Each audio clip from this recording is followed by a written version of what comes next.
Welcome to the Podcast Superfriends. 5 podcast producers from across North America get together to discuss podcasting. And welcome to this episode of the Podcast Superfriends, January 30th, 2024. I am John Gay from Jag and Detroit Podcasts. What we're going to do today is we've all submitted a client show with client's permission, I'm assuming at least, and we're going to round robin around and give some constructive criticism and feedback for each other's client shows. It should be a fun exercise today. We'll go around the room and introduce everybody, and we'll start north of the border. Matt Kundle from the Sound Off Media Company in Winnipeg, Manitoba. And we'll go down to even the heart of Texas next. Johnny Podcast from Fort Worth, Texas. And over to Baton Rouge. Hey, it's Catherine O'Brien, Branch Out Programs. Glad to be here from the swamp. And from the swamp to the dirty water, over to Boston. Down by the Charles. David Yaz, pod617.com, the Boston Podcast Network. All right, Hello. so since I was nominated approximately 5 minutes ago to host and moderate this episode, I'm going to put my client's podcast first. Matt has queued up the first 45 seconds of each one of our client podcasts, and probably helpful for our audience if we all give a quick elevator pitch about each show that we've submitted, what it's going to be about. So my client is Angela Bucciolato. She owns a business called The Resume Rescue, where she helps people update their resumes, change careers, all sorts of career advice. Her podcast is called That's Business, where she interviews various entrepreneurs and hears their stories. The episode that I submitted was with Pam Ames Koch. She is a teacher turned grant writer. Really interesting story with her. So, Matt, if you want to fire up That's Business.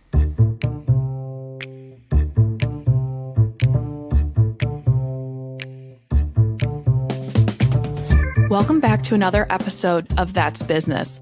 Today's guest, Pam, came to entrepreneurship from education. She started her career as a middle school English language arts teacher, went to graduate school, and dedicated 20 years of her life to academia as a teacher educator. Pam has always been a strong believer in the power of goals and dreams. In February of 2022, she started her own grant research and writing business, Intentions Granted. She uses her writing and storytelling. I will throw it out to the room. Who would like to jump in first on Angela and That's Business? I'll go first. Dave? Yeah.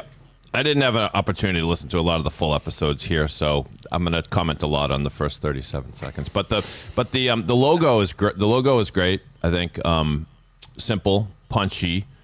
We're limited sometimes by copyright-free music, but that didn't sound too like infomercial-ish to me. It sounded catchy. It did bring me in. The quality of the audio on the intro was excellent. I'm not necessarily a fan of huge bios being read at the beginning, and we got through 37 seconds and we're still kind of being explained as to who the guest is. Mm-hmm. So I would favor tightening that up, but because we want to get to the meat and potatoes. We already know who the guest is when we clicked on the episode link. So that's what I'd say. I would like to go. Johnny. So I did have a chance to listen to this entire episode, Jag, and congratulations. Great podcast. Quality-wise, I was very impressed. It was one thing I wrote down is it was one of the interview podcasts I actually enjoyed listening to. Really nice slice of life show. It was Angela will be very happy to hear that. It was just really wholesome, and I really enjoyed it. And that is where some of my criticism comes in from the content perspective. So, okay. This podcast pitches itself as here. This is the episode description. This podcast is designed to help all professionals, whether they're looking for a new job, starting a business, negotiating salaries, or improving their public speaking skills. That's amazing. And if that's something I'm listening to, like that's kind of what I'm hoping to get out of it. I don't know that I necessarily got enough out of it from this particular episode. Mm-hmm. The fact that the guests have interesting backgrounds is great. I really want to hear that, but I really, as the listener, focus on the value that I'm going to be walking away from via listening to this episode. So if you're telling me that when I'm walking into this, the podcast is designed to help me, for instance, for Pam specifically, she started 2 businesses. And if I look at the podcast show description, I say that this is helpful for people starting a business, fantastic. But I feel like that they may have spent a little too much time of doing, I wrote this down, promo of Pam and not so much about how Pam got this done. It's amazing that she started these 2 businesses, but I would have loved to have heard more about how she actually got that done, not so much of like what the business actually is. So that was more of my critique.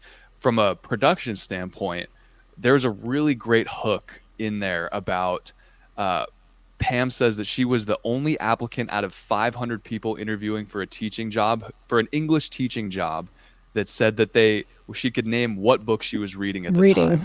Yeah. That was so great. Take that hook and drop that right in the front. That is such a great lead in and would just get people right into the episode. I thought that was fantastic. And then I think how long do I have a time limit on this? I have like 2 more points that I want to No, go right ahead.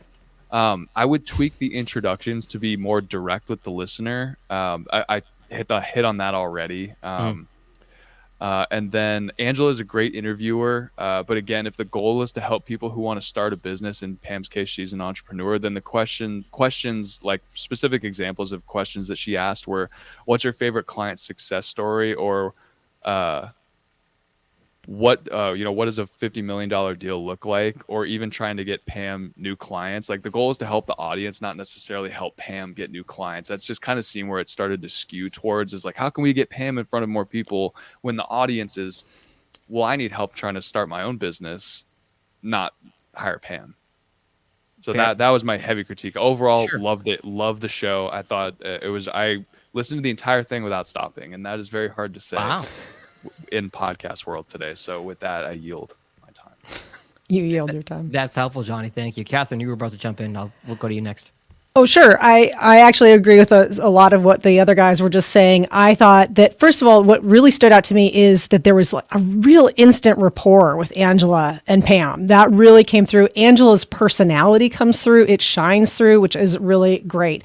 I would say I did agree with there was a lot of intro to what they were getting to there's a lot of journey getting to introduce what Pam had been doing, but it was really interesting. So I followed along just like Johnny was saying. All of it was very compelling. I would suggest just some 2 sort of technical tweaks that I would add in there. I think this show could really benefit from a tagline. The amount of business podcasts that are out there is just massive. That is a huge sector of podcasting. So what differentiates this show? It took me a while. I didn't read the description the way Johnny did. So I was kind of like, who is this for? Is this about the journey? How did you get there? Is it about who Pam is? All of those things I didn't quite know. So this would be a show where I would say a pitchy, punchy tagline right up at the beginning. This is the podcast for blank who are doing blank. Something that is telling people what the mission of this show is. Why are we talking to Pam? Why is Angela involved in this? What does this have to do with Angela's business? All those kinds of things in a really tightly punched up tagline, I think would be very beneficial. The other thing, sort of on a technical level, is there were some really poignant moments in this podcast, really touching, thoughtful comments that came across. And I just would have loved for a little bit more silence after those hitting moments. Like Johnny pointed one out there, a moment that hits and really sinks hard. Give it a little buffer of silence before you get to the next topic that we're going to on, just to let it sink for your audience. I think that would have been really effective in this podcast. But overall, I really enjoyed it a lot. Appreciate that last piece of feedback from me as the editor of the podcast. That's why I'm bringing it up. that I could leave a little bit more room in there, and there.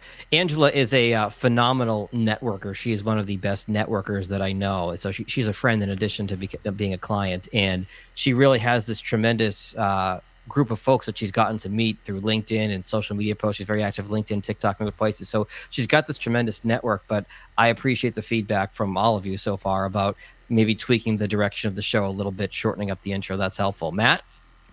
I did notice quietly that it was missing from iHeart. It's not a podcast I would expect to find on the iHeart app, but you can sneak that one on there anytime and hopefully maybe grab a little bit of audience from there. I like the music. List. Yep. I like the music at the front, the bass. I enjoyed that. And the conversation, we've already talked about the conversation going from end to end. And to Catherine's point about what I call the qualifier, that's business, and then just define what that's business is. And I had a radio consultant tell me that once. We have a 30-minute rock ride. Well, you have to tell the audience what that means. And it turns out that means 30 minutes of nonstop rock. But, right? But again, that's very astute of Catherine to point that out about qualifying the title.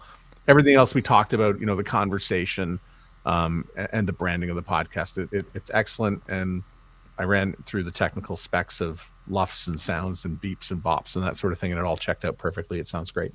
Beep, boop, boop, boop. Thank you. R2D2 approves. Who would like to be on the hot seat next? I'll pick it. All right. You can do mine. All right, Johnny, you want to give us the elevator pitch on yours? Yeah, so this is for a corporate client that I work with, and I got permission from the host to do this. He's very excited about getting a lot of feedback. He's new to the podcasting space. His podcast is less than a year old. It's called The Distribution by Juniper Square. And what Juniper Square does is they offer a software to real estate companies that are raising money. And those companies that are raising money need a portal or a software to collect all of that investor data where investors can look in and see, okay, this is how much money is being raised for this deal, yada, yada, yada, communications between people raising the money and people giving the money.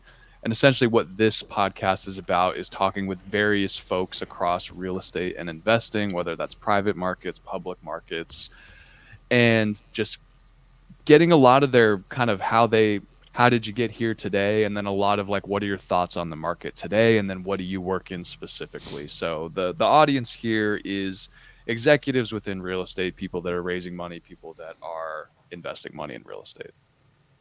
I'm Brandon Sedloff, Managing Director at Juniper Square, and you're listening to The Distribution by Juniper Square. Join us as we sit down with experts from commercial real estate, venture capital, and private equity to discuss trends in technology, fundraising, and private markets. We'll cover this and much more. On today's episode of The Distribution, I sit down with David Haber, a general partner at Andreessen Horowitz. At Andreessen Horowitz, David focuses on technology investments in financial services. Andreessen Horowitz is a venture capital firm that backs bold entrepreneurs building. And before anyone says anything, yes, the plosives are a problem. Problem. So what is the microphone? He's using this. Just okay. He has a tendency to have heavy plosives, and okay. I'm not going hard enough on removing those. The problem with plosive removal is, and I'm just going to go deep now. The problem with plosive removal is if you go too heavy on it, it removes a lot of the equalization and it makes your voice very tinny if you push it into overdrive. So it's finding that kind of balance. And I knew that the plosives was a scuttlebutt issue. And honestly, I think to the average listener, it's not that big of a deal. It wasn't harsh to the ear. I didn't catch it. Yeah, I didn't either. I know Jag did. Yeah, Jag did. I told Johnny that offline. I wasn't going to throw him the bus in public, but go ahead, Dave. Yeah, go ahead. Just yeah, a couple. David. Thank you, Catherine. Just comment and a question, I guess. One is, so Juniper is the name of the company that is funding this podcast. Do I have that right, or Johnny? Yes. Okay. So I guess that was pretty clear to me. The thought did cross my mind. Does it sound a little bit too much like an ad for Juniper at the top? But it did sort of explain what we were gonna get to. My question about so you had the standard, the intro, and then you had the episode specific intro talking about the guest. Yeah. And now it sounds slick. It sounds professional. Production's excellent. The question I have is, could it be easier on everyone if instead of doing that pre-recorded, that they read it? And I go back and forth on this. I have clients do it both ways, but that they read it just at the beginning of the interview. When they sit down with the person. Today I'm sitting down with so-and-so. Yes. The blah, blah, blah, blah, blah.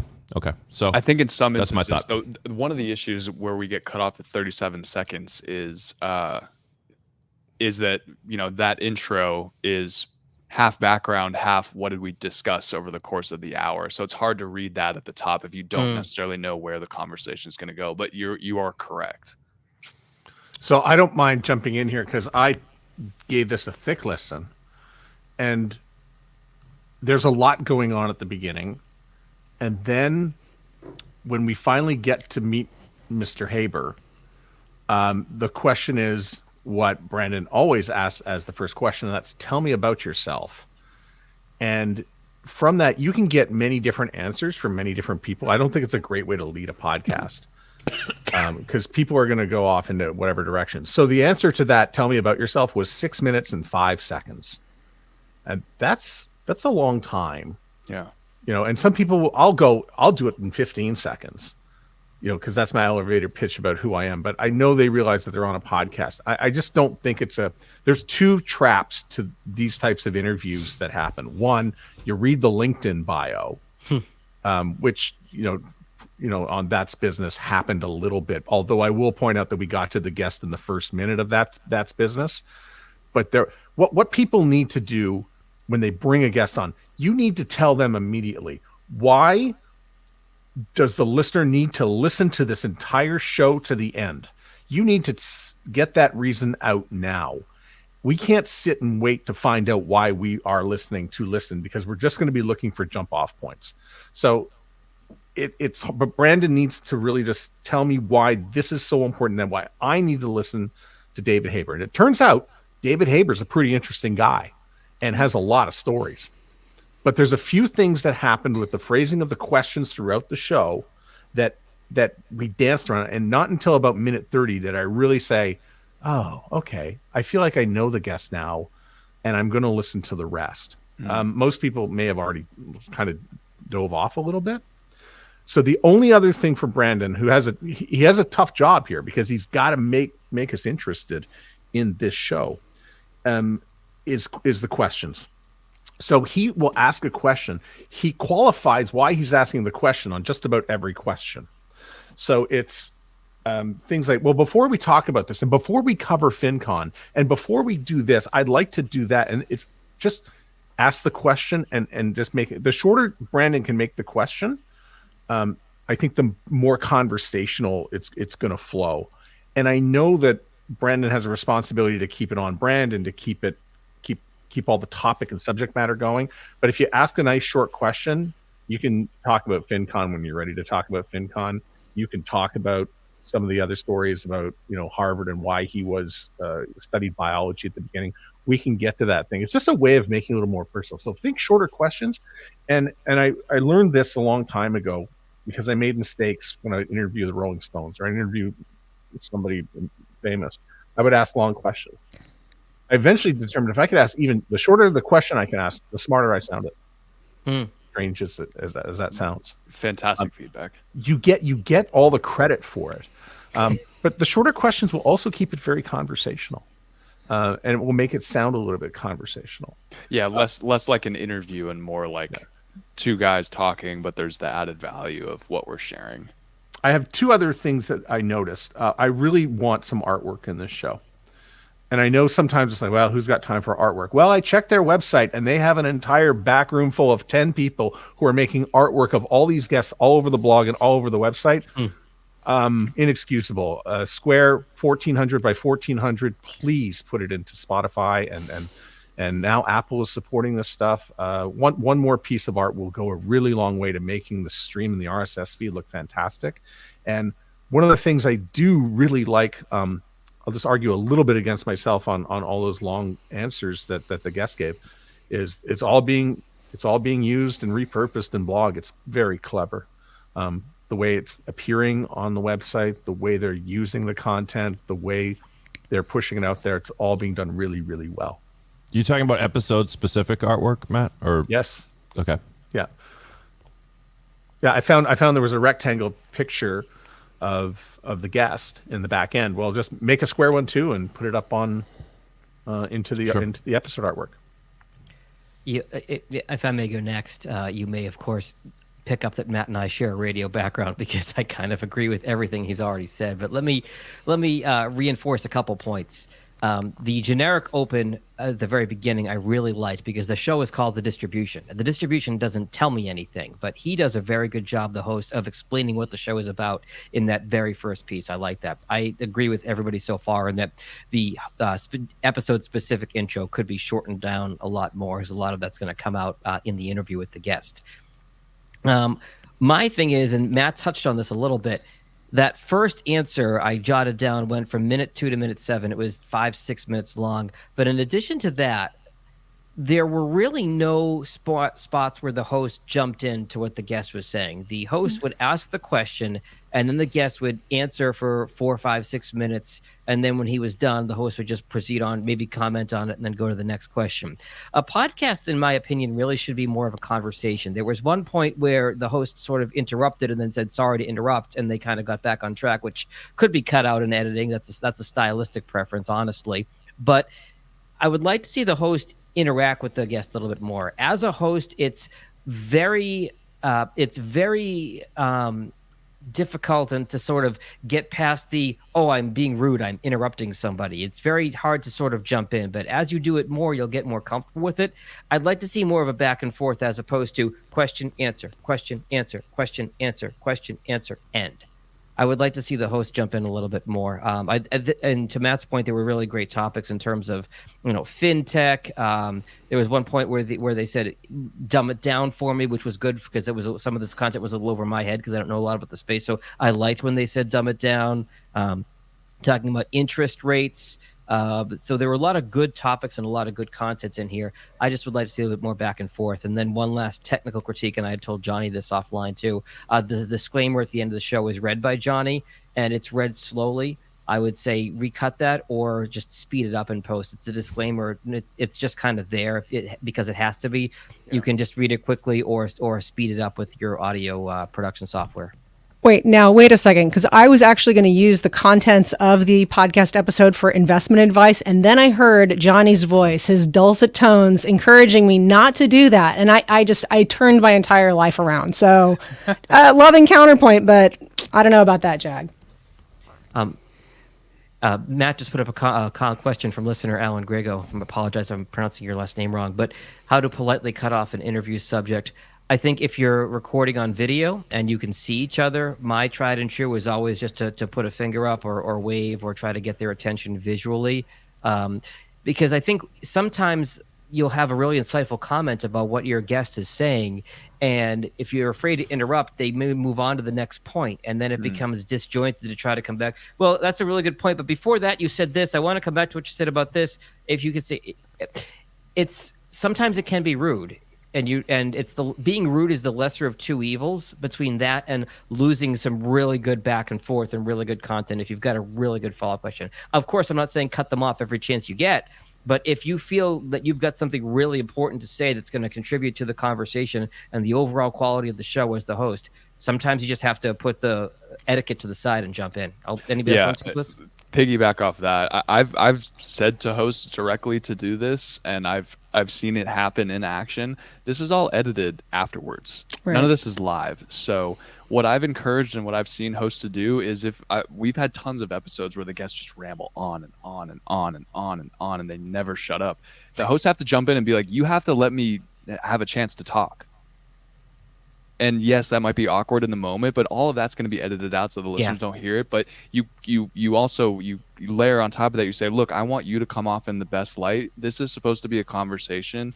You talking for 7 or 8 minutes, like that's just, it kind of stagnates everything. We need to have this kind of back and forth. So let's try that again. And, let's try and get something, be like that. Like it's supposed to be a conversation. Sometimes you have to be kind of curt and say, hey, stop talking for so long. One radio analogy that I'll make here is when I was running a radio station in New Orleans, we had a male and a female voiceover talent that we do our 30-second promos for whatever contest we had coming up on the radio station. And when I would produce the promo, I'd go male voice, female voice, male voice, female voice, male voice, female voice. And the reason is every time there's a change in who is speaking, that gets your attention. And if we all have the attention of goldfish, one voice going on for too long, it's going to be very easy, to Matt's earlier point, to tune out. If you have that change in who's speaking, I'm not saying it's got to be every 10 seconds, but if you have that at regular intervals, that will help keep the listener's attention. I'm pointing at Catherine. You go. Oh, thanks. Okay, great. And I wanted to share some of the comments about the podcast episode. I do also want to mention I do have a family member who works for Juniper Square, so just putting that out there before I talk. One thing that really was really winning quality for this episode, Johnny, was expertise. It's really obvious that the host is an expert in his field. He knows who he's talking to as an audience, and he knows who he's got as a guest. So all of that came through really strongly on this episode, which I think was really great. I mirror a lot of the comments that the other guys have already said. And I just wanted to put it out there too, in the idea of the journey. So a lot of the podcast, as we've talked about, was the journey on how the guest got to where he is. There's also the chance too, you were just talking about this a moment ago with the editing. You could even try an editing trick where you, as the producer, puts that later on in the episode, the podcast episode. This show could have really benefited from a get to the good stuff sooner and faster, again, because you know who the audience is. It's a very specific audience. You could even try and see if the journey story could work further in the podcast episode as just through editing. Because I do know that when you're talking to a guest, sometimes the go through the journey is just a warm up to get comfortable with each other and get that flow going. The contents that everybody knows, you know your own story. So maybe moving that physically, as an editing idea might be a good idea to do down, just to give that a try instead. Dave? We keep saying that podcasts should be conversations and not interviews, and that is really part of the art form of a podcast. So I completely agree. The question looms to me, what percentage of time should the host be talking versus the guest talking? And when I've coached up the hosts, I've thrown out the numbers 40-60. You talk 40% of the time, the guest talks 60% of the time. 40% is a lot, right? Yeah. But in my opinion, unless the host is really annoying, the host is the constant of the show. The host is often why the listeners will come back to the show. They might come for the guest, but if they're going to come back, they got to come back. The host is the constant. So if the guest shares a story and the host has a similar story, reminds me of a story when I used to work in Detroit with Jag. What a great guy. Let me tell you about the time me and him bumped into Jared Goff. Terrible. Anyway. Too soon. Sorry. But I'd be curious to hear what you guys think about that. The 40-60 I just made up. I don't know if there's supposed to be a standard.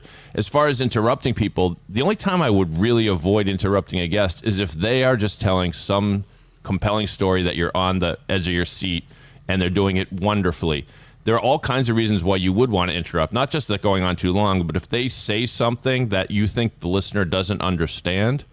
Well, back when I was working for the Greystone Incorporated, you know what they do. Keep talking. It's like, well, now we don't know what Greystone is. Can you, just for the listener's sake, could you explain that? All kinds of stuff like that. And then my last question, I'm full of questions today, is if tell me about yourself is not a good first question, which I agree it is not, what is a good first question? Because I go back and forth with this, and sometimes I just say, tell me where you grew up. Because then, you might get a little color about what it was like where they grew up. But there's no right answer to this, but I welcome thoughts on all the stuff I've thrown out there. I'll jump in here because Angela's first question is always, tell me about your childhood, because that sort of sets the stage. That's her go-to first question. I am trying to, one of the podcasts I work on is for a local chamber of commerce, and we've realized our mistake in the first couple seasons of the podcast of asking all about their business. Folks interact with each other in our chamber of commerce and do business with each other when they get to know each other at events on a personal level. So we've pivoted in our third season to start asking the guest about them as a person first. And I'll even in my prep before the podcast say, give me an icebreaker. Tell me something interesting about yourself that nobody would expect. And it might jump in. Okay, who knew you played the piccolo? How long have you been playing the piccolo? Whatever it ends up being. So having a hook. I'm going to use Joel Salsihai, who produces the Stacking Benjamin podcast. Used to be based here in Detroit. Now he's based out of Texas. He had a podcast room a few years ago. We've talked about this before. He put up a slide of a car crashing into a lake. Anybody said know what this is? It was the beginning of a James Bond movie. The James Bond analogy is every James Bond movie starts with a car chase, a car crash, some action scene that hooks you right away. And I'm not saying you've got to have something sensational in every podcast, but if there's a really good piece of content, you guys gave me the analogy from the podcast with Angela, where the guest got a teaching job over 500 other candidates because she was the only one in the interview who could say what book she was reading. And for a potential English teacher, that's compelling. That you're right. The show could have started with that. So give me something right out of the gate for that. As a friendly amendment, I might say I like the childhood question. How about tell me a pleasant memory from your childhood. Tell me your best memory from your childhood, and then you get a story. I mean, why not? I ask the same question on my podcast pretty much every time. The podcast is about broadcast, and everybody can relate to this, and that's how did you get into broadcasting? Yeah. That's good because that prompts a specific story for sure. Yeah. Are we ready to move on to our next podcast? Sure.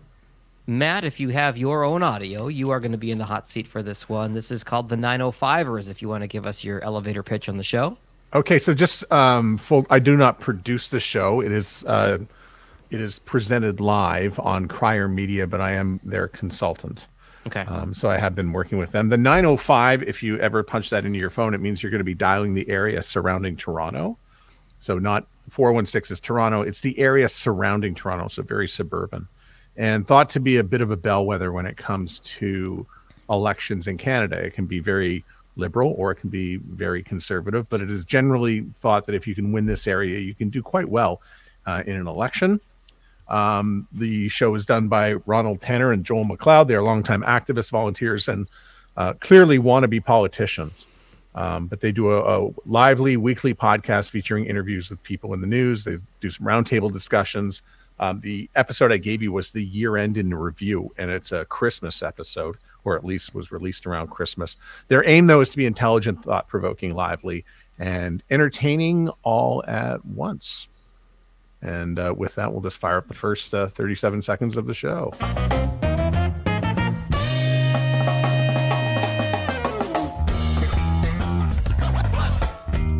Hello and welcome to the final 905 episode of 2023.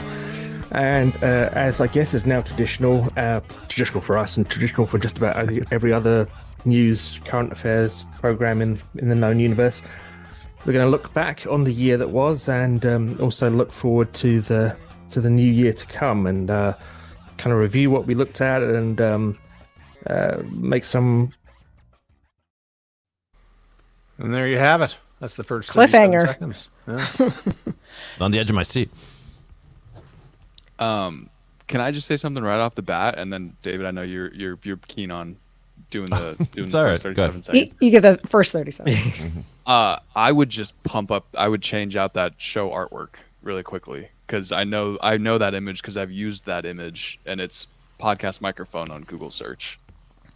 I would do a skyline of the 905 area in Toronto. I think and that's kind of the bigger thing on mine is this community building aspect, but I would change that quickly.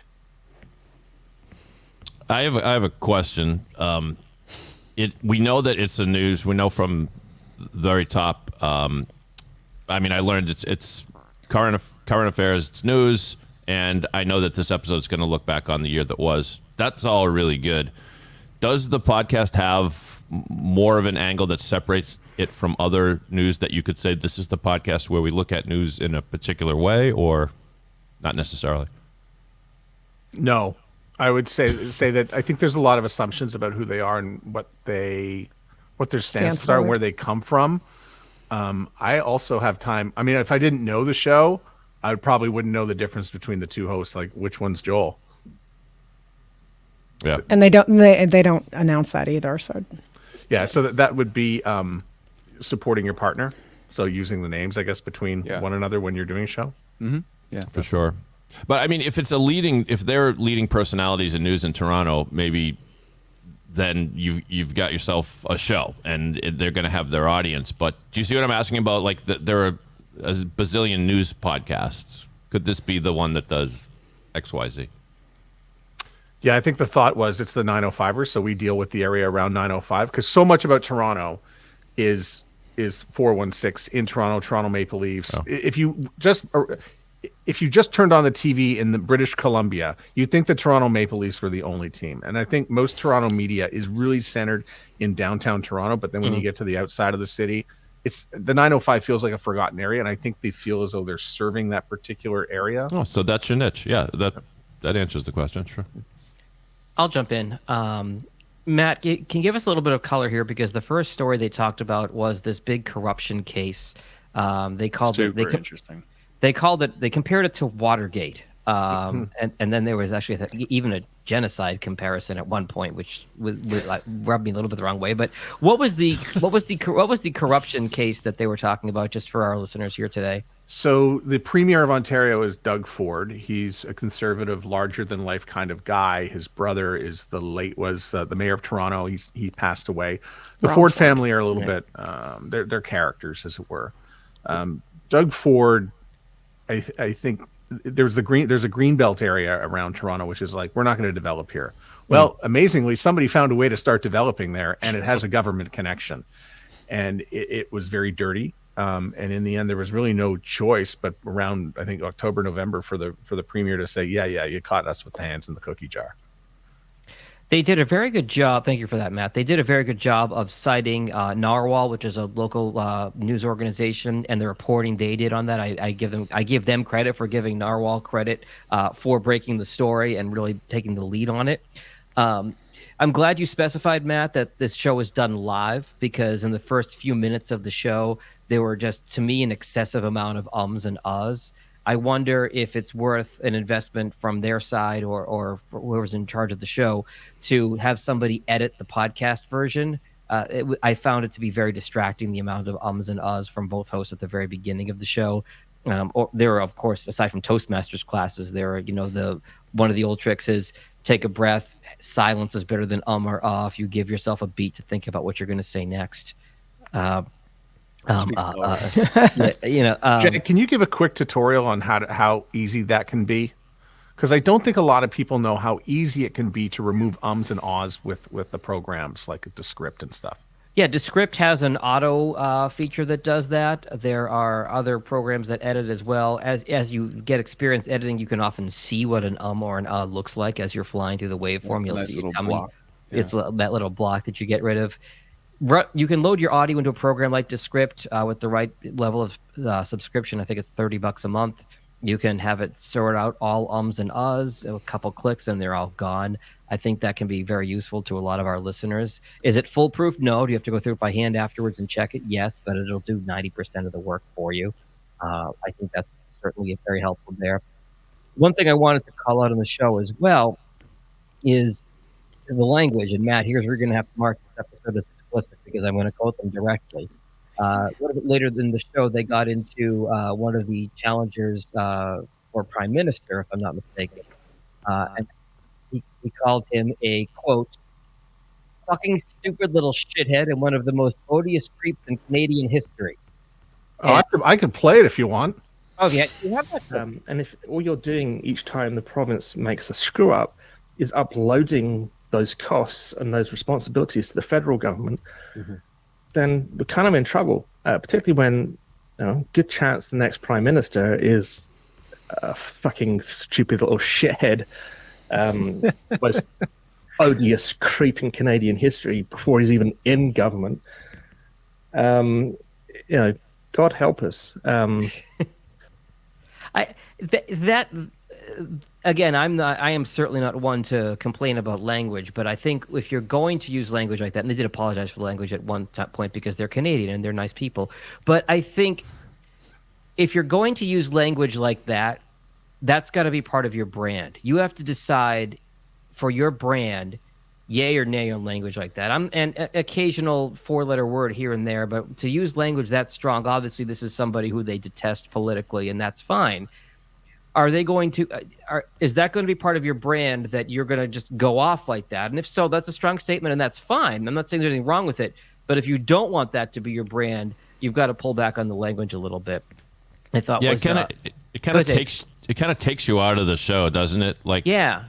And maybe it's because we're dumb Americans and we assume anyone with an accent like that is refined and smarter than us, and then all of a sudden they drop an F-bomb like that. But I agree with you, Jagged. And but then I have certain pods where the F-bombs sound natural because it's comedy or it's just in the flow of things. And for those, for whatever it's worth, if I use a promo or a teaser quote from like Pull That and it contains a swear word, I will beep it out there. In a teaser, I agree. In a teaser, because I don't want it slammed over people's heads like that. But anyway, I agree. Think about. Let me counter what you guys have said. Loving pushback. I made a note here that said political shows tend to have rabid listeners. People like are tuning into this show because they're politically aligned with these folks, most likely. They may want to really hear that. They're just like, yes, you're so right. Thank you for saying that. Like it's so like when people tend to listen to political content, they're wanting to have their beliefs affirmed and be like, validated. what I believe is right.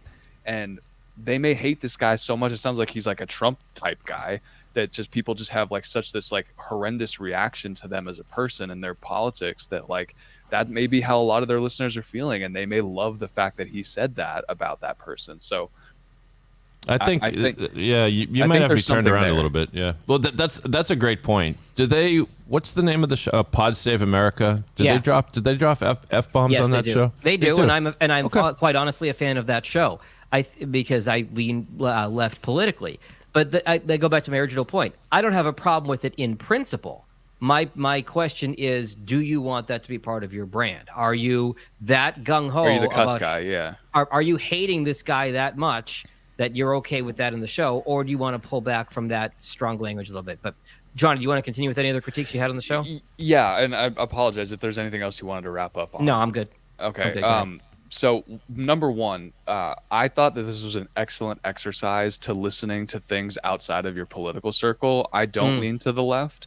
And so for me to have to sit down for an hour and listen to people that lean very left and listen to what their beliefs are outside of American politics, even listening to like this little section of Canadian politics was really just like, I think it's healthy for people to listen to stuff outside of their bubble. So I would encourage people to do that. My biggest thing was really just, one, community, and two, a little bit of show notes improvement. Like you hit on, Jag, with the narwhal reporting. Let's throw some links into what those articles were. Give me the narwhal website. Let's promote these people. If they did such an amazing job of like calling out this government corruption, let's give them their flowers, not only in the audio, but in the show notes. Let's push people to their website. I would love to have seen articles linked to the Million March protests against the school boards that they talked about. Let's see all of that reporting that you guys are talking about, because I'm sure you have it pulled up in front of you. Like, let's just it's easy as pie to throw that in the show notes. Another quick thing would be, I didn't hear any call to action. What do you want me to do? Like, I found your podcast. Do you want me to follow you? Where do you want me to follow you? Are you guys on social media? Where else do you guys talk about this kind of stuff? Give me something to do now that I'm listening to your show. Ask me to do something. And if I enjoy the show, I'm happy to do it for you. The last thing is community building. Like I said, these political shows tend to have very rabid listeners and they want to find like-minded people like themselves. I think that this show would benefit from creating some kind of community, whether they mention that they have like the Buy Me a Coffee or they have their own website to get extra content, but maybe include something where the listeners can actually engage with each other. If they want to build up this 905 community and really push their political agenda, they need not foot soldiers, but they need people behind them to come together and connect. And that's how they can also monetize on top of that. Is like, hey, join our community for $1.99 a month. Meetups, online message boards. I'm sure there's a huge opportunity because it's so based around their geographical location that the opportunity for in-person events, whether it's built around like protesting something or whether it's like just meeting up and hanging out with the host, I think there's a huge opportunity for that. I have something I wanted to sort of share with you, because I think the show is going to go through a little bit of a transition. So are you guys seeing this on my screen here? Yes. Okay. And you're seeing, oh, good. You're seeing a lot of it too. So this is Joel, who's the host. And he went and tweeted the other day that he doesn't understand how, and this is the guy that was being sworn about, how this conservative politician, I don't know anybody who likes him, and there's just utter contempt for most of the people we talk about for this man. And then I retorted, I said, well, it's simple math. The price of this man is better than the price of our current prime minister. And Joel says, well, not according to everybody I speak with. And I said, listen, Joel, here's the 905, okay?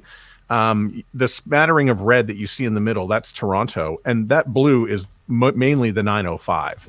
So you might need to figure out why most of the people in the 905 seem to have switched and gone blue. And he agrees it's not a bad idea. Okay, that's fine for one episode. But I think he's dealing, and I think the show is dealing with change in the area. It's going from being a liberal area to a conservative one. So how do we wrestle that? Does this mean, Johnny, we can swear more? Does it mean we can double down on the stance? And what's going to happen when they build that community? Is it going to be fight night? A quick Fight clarifier, Matt, is the color correlation to political parties the same as America? Blue is left. No, we're reversed. Red is right. Yeah, it's reversed. Okay, that's a good for, point. For, I missed that. for yeah. all the Blue listeners, is conservative. Yeah, Well, blue that's is not now confusing at leaning all. towards the more conservative Republican, as it would be in American terms, Correct. versus the red in Toronto is very liberal progressive, as it would be blue in American terms. Correct. So you just pointed out a huge echo chamber to them, Matt. That's like the classic, I don't know anybody who voted for Nixon. That's like a sort of an American comparison where it's like, oh, well, yeah, because you don't know it. Yeah, just because you don't know anybody that's going there. So do they have to change their show at all, or what do they need to pay attention to, or do they do nothing? But I just mean changing their political beliefs, because these guys Yeah. lean very far to the left in an area that's becoming more right leaning. There's natural friction in there, which could be a great show. Yeah. I was going to say the thing. One of the strengths of this show is that these guys know who they are, and they're standing on their beliefs. They're putting forth their viewpoints, and that's coming through. So I don't know. As long as they know that that's what they are, you're making me question. Maybe they don't know what they are. And then I wanted to write off of one of Johnny's points about the community building. If they're actually doing something, I think that this show would be do well to have their housekeeping, all the stuff that's at the end, all those calls to action, all those ways to get involved. I think that they should integrate that into the middle of the show where more people are paying attention, and they can do it very naturally. And then I think that they can encourage that feeling of like, we are, it's you guys with us. It's the audience with us. We are this community, and make it feel more, instead of just two guys talking, like they're doing something. They're demonstrating political power. They're a force to be reckoned with, or whatever they want to, whatever their goal is. But I think that you could build that in a little bit earlier in the show, naturally, like it's part of the show. I also want to share a comment about structure. This show, to me, really could have benefited from some even subtle structure. Talking about, this was the year-end wrap-up. Announcing at the start of the show, we're going to talk about the top 5 stories from 2023, or we made 7 predictions back in January. Let's see how we did. Because I think this episode really would have benefited, in my opinion, from milestones, so that the audience knows where we are and where we're headed. It could even be kind of fun, like if it's top news stories, you could say, or let's say predictions. The feds are going to get involved in housing, which was one of their topics. How did we do? Prediction came true. Or even just saying the word prediction and then a short sentence on what that prediction was, boiled down nice and crystallized, and then announcing we got that one right, and then go into their discussion, just helps break up the show, keeps it a little bit organized and moving along. Any other feedback, Catherine, or for anybody before we move on to our next show? All right, next we will put Catherine in the hot seat quite literally, because she is the co-host of the show that she submitted to us. As we zoom in, call that making faces. Well, I'll say on-air producer. How about that? Smidgen is the podcast of Red Stick Spice Company. It's all about home cooking. If you need a little inspiration in your kitchen, Ann Milnick, chef and spice girl, has something for you. I love food trends. Why? Food trends give me a peek into what people are getting excited about. They give me a sense about what home cooks are thinking about, what their mood is, what's going on in their families and their homes. Food trends also give me a chance to bring out well-tested, tried and true recipes that I know my customers are going to love. So when I saw this list from Southern Living about the food trends for 2024, I knew I had to talk about it. On this episode of Smidgen, 7 food trends that are going to shape your 2024. I'm Ann Milnack, chef, Spice Girl. I like Spice Girl, by the way. I think that's terrific. Yeah, that's our thing. And this is Smidgen, then music right after that. Who wants to jump in first? I can go. No, go ahead. On the Sorry. intro. Yeah, I mean, I only have one thing, and that's don't make fun of me. And that's an opening like that. I want it to be a little more conversational. She sounds like she's reading from a script. Maybe she's not, but to me, that should be punchy. It's like, hey, you know what? I love trends. Whenever I see one of those lists, I want to see what the trends are for the year. So, I saw this article, and so we're going to talk about it today. I can't wait to get to the show. Here we go. Something like that. That's my only thought.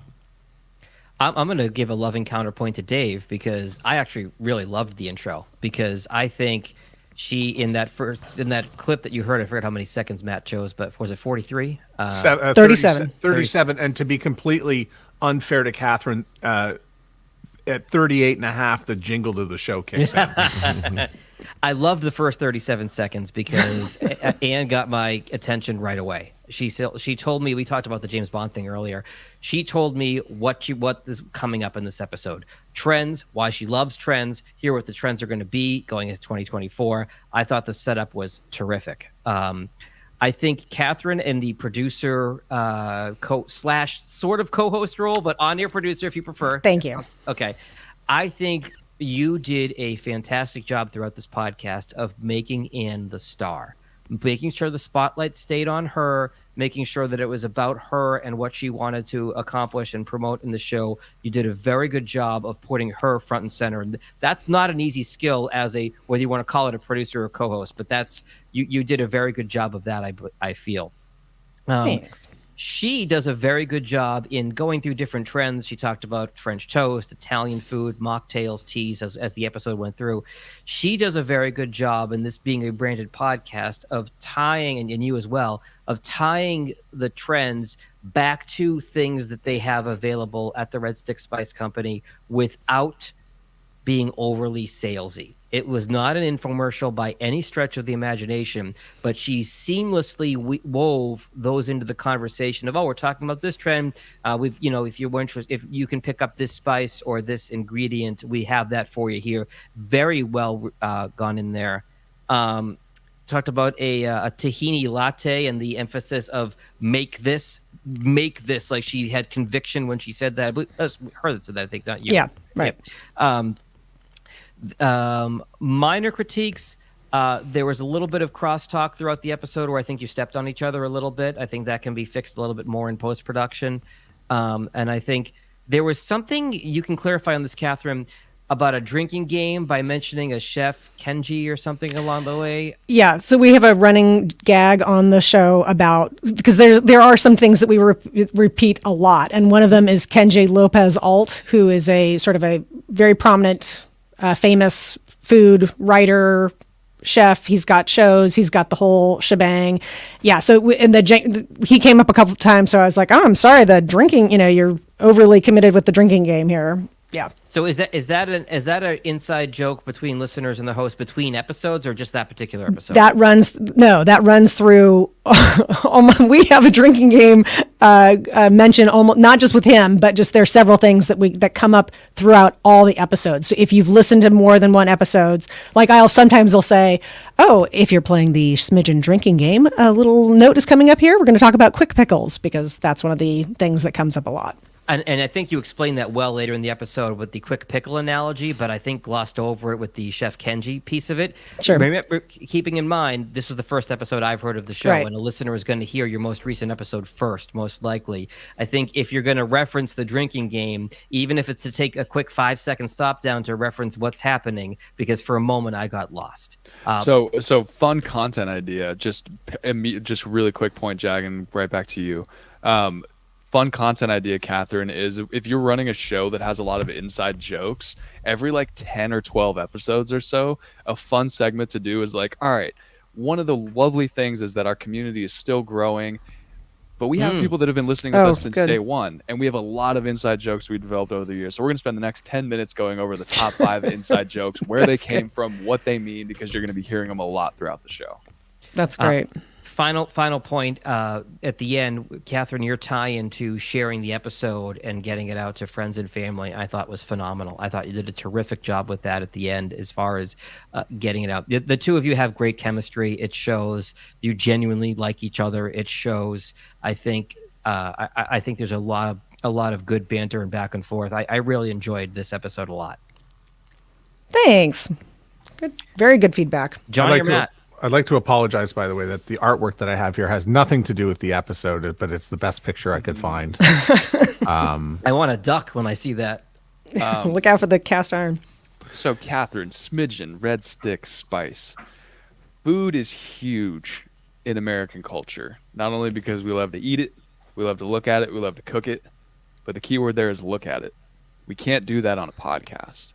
Why are the shows like Gordon Ramsay shows? There's a million different cooking shows out there, and they're so popular on visual mediums because food is such a visual concept. I feel like there's room to improve the podcast to make it more appealing because it's food. It's hard to really detail recipes and the different types of food that we're making when it's only audio. I think that my biggest thing here is that we can really differentiate this show through sound design. Food, again, it's such a visual type of content. So how do we, quote, spice things up when we're audio only? And I know you mentioned you guys are potentially getting into video soon. Don't want to throw the cat out of the bag. Yeah, we'll talk about that more. But I think that you could really benefit from stock sounds, sizzling, fizzy water being poured in the background when we're talking about different foods. If we're talking about the Italian homemade dishes that was mentioned in the episode, music from the countries like that, so some stock Italian music in the background, just to kind of get us really into the mood and the feeling of cooking, and because cooking is such like it really brings us back to our roots. I think that there's a really great opportunity to just make the show feel something so much more when you're talking about these different things. Okay. Oh, and then the other thing was, is there opportunity to like discuss the origin of dishes? Maybe there's history behind all of these things that we come to know and love that we make in the kitchen. So I think that history and providing backgrounds of where these dishes were, when they were invented, how they came up, if there's a funny story behind it, I think it can just bring a different angle. Other than just like, I really love making this. But I think the biggest highlight of the show is that you can tell that the host really loves food and cooking and everything around it, and the passion really comes through, and it makes you really, even if you don't love food or cooking, if you're listening to this, you're like, holy shit, like this is so exciting, because you can really, it's infectious. You can feel her passion coming through. So I think overall, duplicate what Jack said. You guys have a great chemistry, and the show is great. So I concur with all that. I always sort of come back to artwork with this, but you mentioned you've got something in the works for it. The show makes me hungry. You're talking about using brioche bread to create French toast off the top, so that's a bunch of calories there. And then you're making me hungry now, Matt. And then there was, get this, there was no boil lasagna. Like how to use the lasagna noodles to like in a no boil fashion. I'm like, I totally want that for dinner every night, and I totally should not have that for dinner every night. So there's a bit of a guilty pleasure, like, listening to this. And I do enjoy. Listen, I know I say, "Oh, come on, artwork, come on, sound design." I just love listening to people talk about food because it makes me hungry and gets me excited to eat. So, yeah, I love the show, and you do a great job, with it. The intros, by the way, are quite. There's more to the intros. I know we got through the first 37 seconds, and that was it. They're kind of poetic, the way they come together and lead into the jingle for the show. Because I went back and listened to a few other intros. Like, they're kind of poetic. I like them. Thanks, Matt. There's some work that goes into it. Let me just say that. Thank you. Wow. Well, let me just say this. Smidgen has by far had a huge impact on my own home kitchen. I benefit from all of these recipes.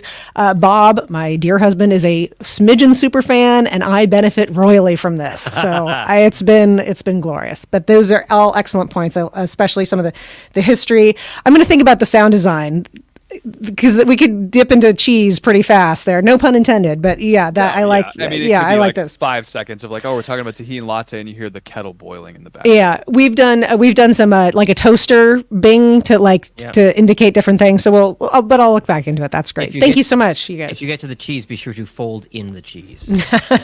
Just fold it in. Catherine, do you have a Zoom H5 or something like that? I do. Bring it in the kitchen.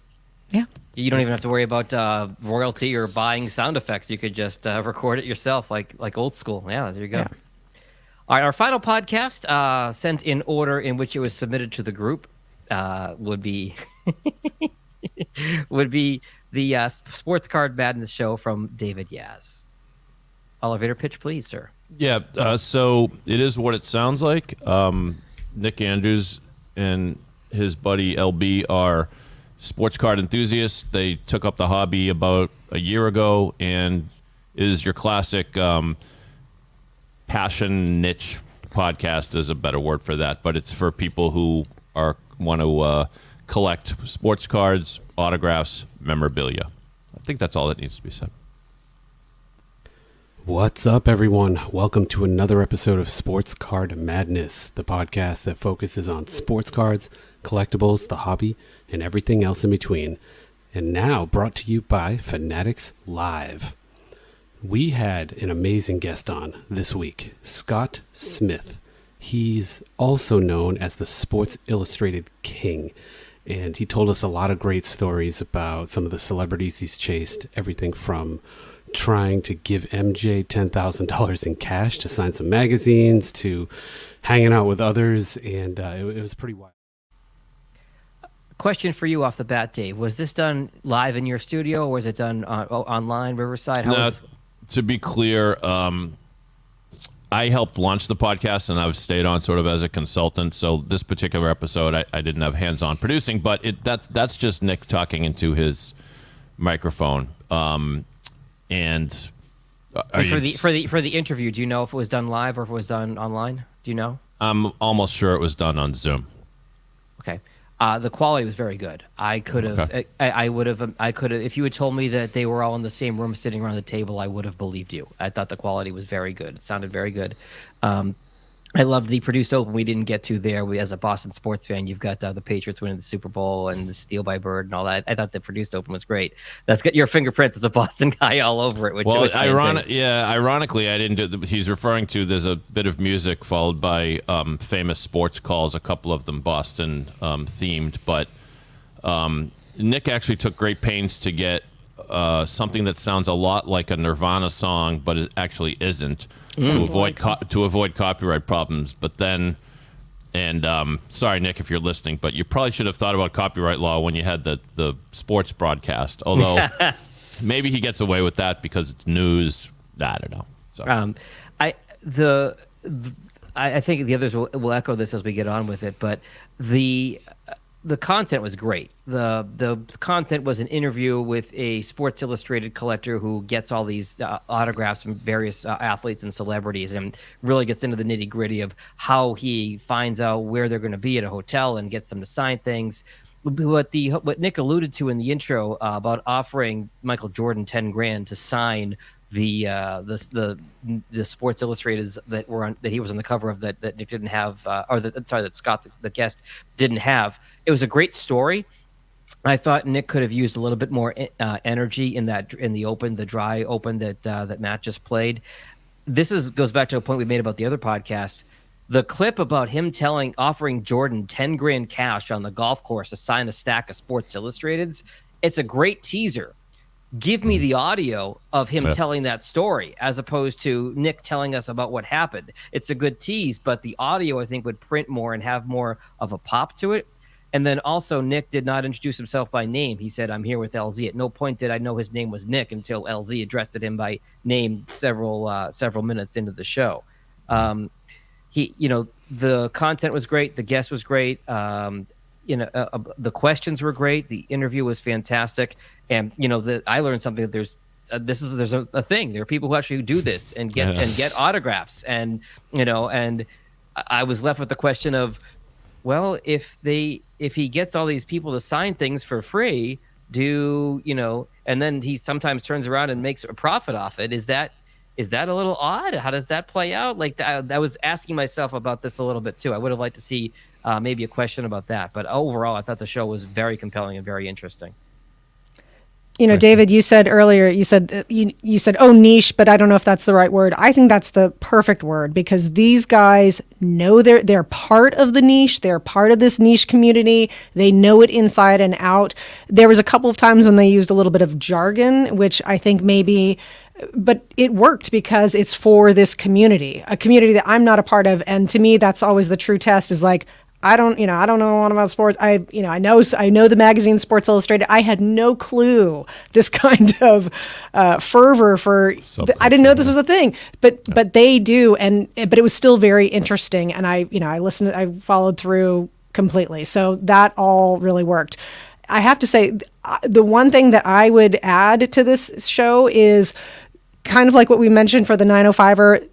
It sounds like that there's Facebook groups or there's other communities that they're a part of. I would have loved them for that to be part of their call to action. I don't know if they have their own Facebook group, but it sounds like this is a pretty tight-knit community, and maybe connecting with the audience members in that way might have been a little effective.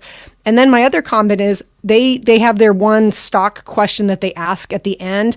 I would have loved to have like a fun lightning round. This community has a lot of, I'm guessing, lore. I'm guessing common things that everybody knows about. I would love them to do like a boom, boom, boom, yes, no, true, false, overrated, underrated kind of fun thing towards the end. I think that would have been great. But this was a very interesting walk into a community I know nothing about.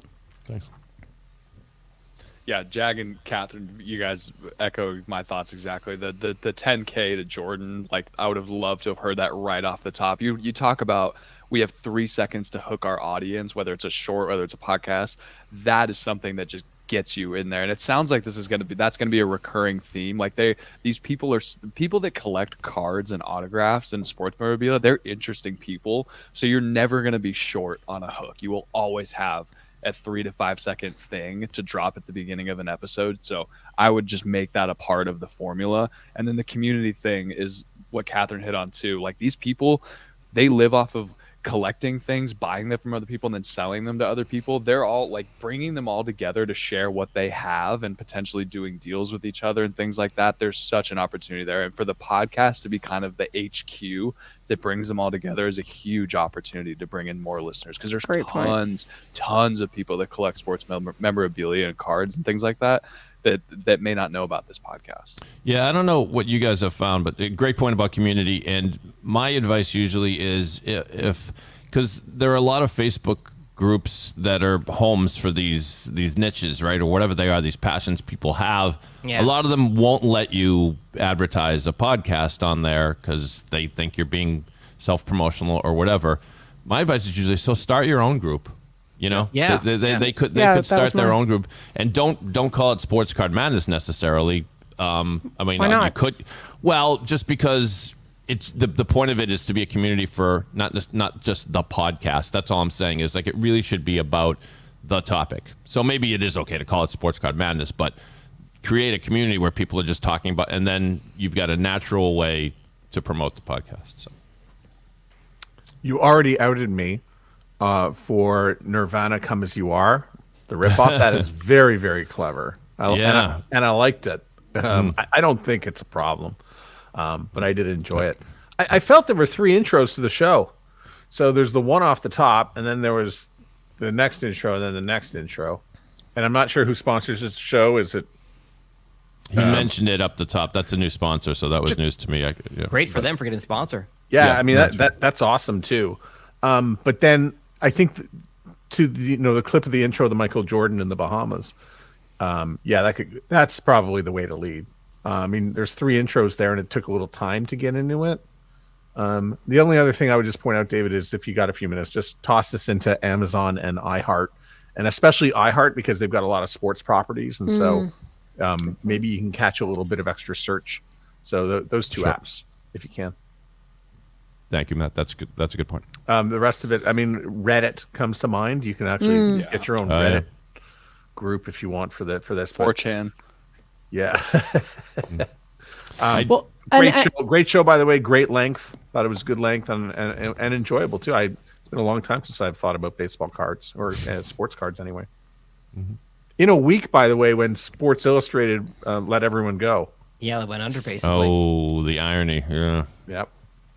I listened to it on a plane last night. I thought it was a very enjoyable flight listening to this podcast. Thank you all. Excellent points. All right. Does anybody have any? I know we ran long tonight, but does anybody have any final thoughts? A Jerry Springer final thought as we go around the table here, or should we just give our plugs and wrap up?